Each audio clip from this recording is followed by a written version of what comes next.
Donald Trump addressed Congress yesterday. There was so many things that came out of that, but one moment that I haven't spoken about in the show yet is when he honoured Corey Comperatore, who was, of course, the hero who was shot and tragically killed during the attempted assassination of President Trump. This is what Donald Trump had to say. Corey Comperatore was a firefighter, a veteran, a Christian, a husband, a devoted father, and above all, a protector. When the sound of gunshots pierced the air, it was a horrible sound. Corey knew instantly what it was and what to do. He threw himself on top of his wife and daughters and shielded them from the bullets with his own body. Corey was hit really hard. I thought that was just so powerful to have members of Corey's family right there, and really Trump speaking about it. It takes us all back because we all witnessed that moment when there was a shooting. Look, it was a great moment in what was a greatest hits speech yesterday. He had the full Trump orchestra playing yesterday in that speech to one of them. To one of the young girl who'd become disabled as a result of something that happens at a women's sporting match, to one of that young 13-year-old boy, a cancer survivor. I mean, these were touching moments in a great speech by Trump. And, you know, he remembered the Comperatore family at the Republican National Convention. If you remember, he had the firefighter's helmet there.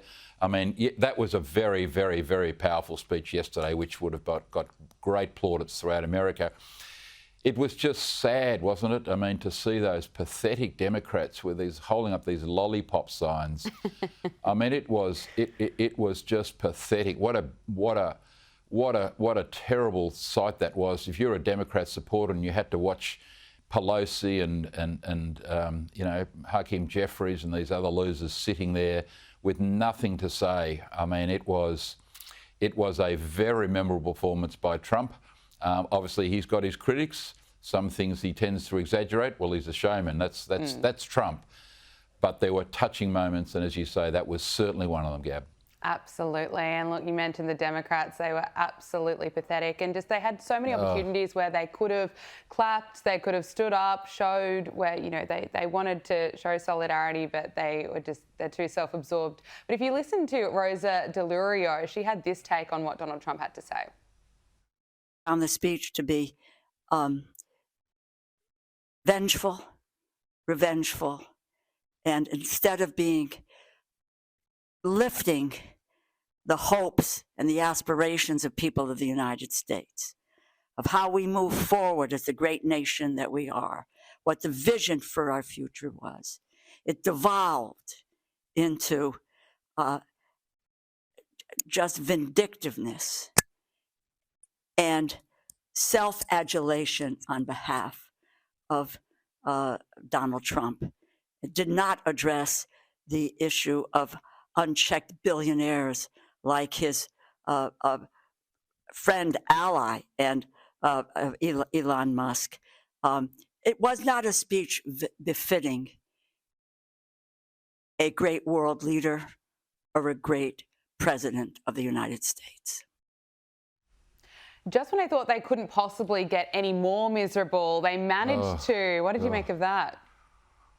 Well, you know, sometimes, Gab, in life, words and pictures just speak for themselves. And there's nothing you can add to that flourish of that.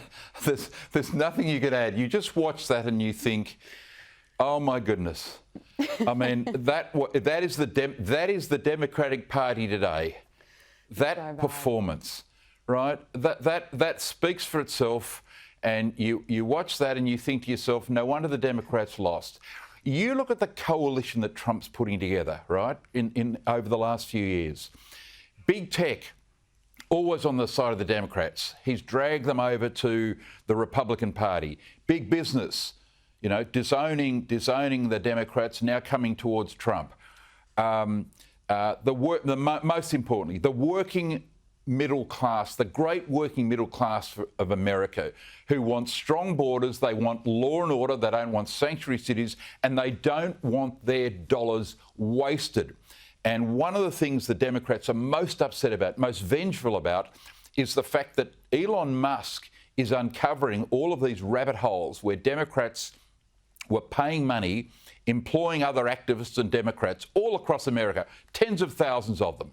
Democrats employed in USAID and all these other rotten boroughs, and Trump and Musk is closing down these organisations, political organisations, activist organisations, and of course this is the base of the Democratic Party.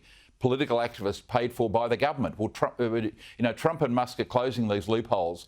That's why the Democrats are so angry. All of their allies, who are their activists, are losing their jobs, and thank God for that. And so the Democrats are consigned to that poor lady, wherever she was in a hardware shop, bleating about absolutely nothing. I mean, that's the Democratic Party today. It's a sad state of affairs, isn't it?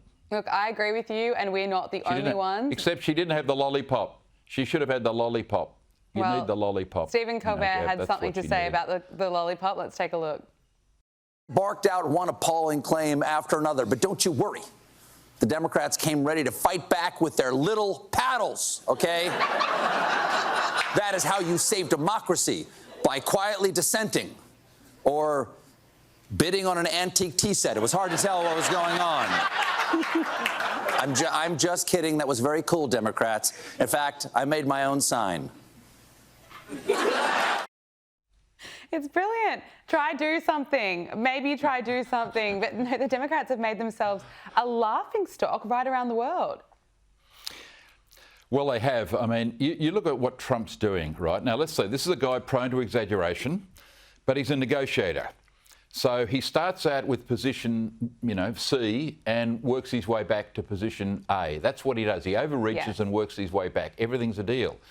So what has he done so far? He's trying to cut the unsustainable American budget deficit. $36 trillion of debt, we know that. Over $1 trillion a year in debt. And what have American presidents done? They've just handed this hot potato on to the next president and got Congress to increase the debt ceiling. So what are the Democrats? What's their idea to get the American budget back into surplus before, as Musk says, America goes broke? Nothing. What do they do about the borders? Nothing. What were they able to do to resolve the position in Gaza? Nothing. What were they able to do to resolve the war in the Ukraine? Nothing.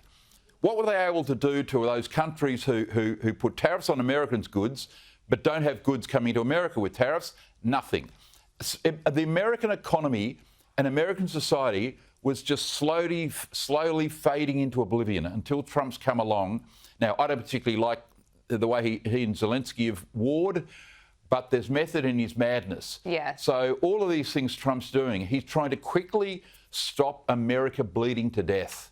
And whether it's at an economic level, at a social level, at a political level, and the Democrats have got no ideas whatsoever, apart from that poor lady in the hardware shop. I mean, seriously? I know. Michael Kroger, we have to leave it there. Thank you so much for joining us on Power Hour. Really appreciate it. Thanks, Gab.